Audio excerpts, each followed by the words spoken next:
Russia నుంచి చమురు కొనుగోలు చేస్తున్నందుకు ఈ నెల 27 నుంచి అమెరికా విధించిన 25% అదనపు సుంకాలు అమల్లోకి రానున్న వేళ వాటినాపే ప్రయత్నాలను భారత్ ముమ్మరం చేసింది. ఈ మేరకు ట్రంప్ యంత్రాంగంతో సంబంధాలు నెరిపేందుకు మెర్క్యూరీ పబ్లిక్ అఫైర్స్ అనే సంస్థను ప్రత్యేకంగా నియమించుకుంది. ఇందుకోసం అమెరికాలోని భారత దౌత్య కార్యాలయం నెలకు $75,000 చెల్లించనుంది.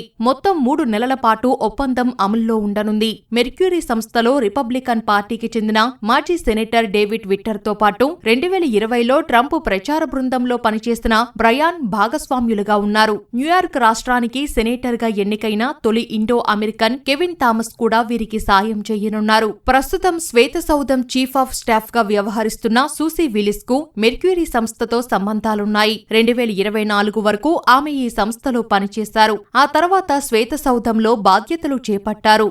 ట్రంప్ రెండోసారి అధికారం చేపట్టిన తర్వాత అమెరికాతో పాకిస్తాన్ వేగంగా సంబంధాలను బలోపేతం చేసుకుంది. ఇందుకోసం ట్రంప్ మాజీ బాడీగార్డ్ కీత్ షల్లర్ నిర్వహిస్తున్న లాబియింగ్ సంస్థను నియమించుకుంది. ఈ విషయంలో భారత్ మాత్రం కొంత వెనుకబడిందనే విమర్శలు వచ్చాయి. ఈ క్రమంలోనే భారత్ లాబియింగ్ సంస్థను నియమించుకున్నట్లు తెలిసింది.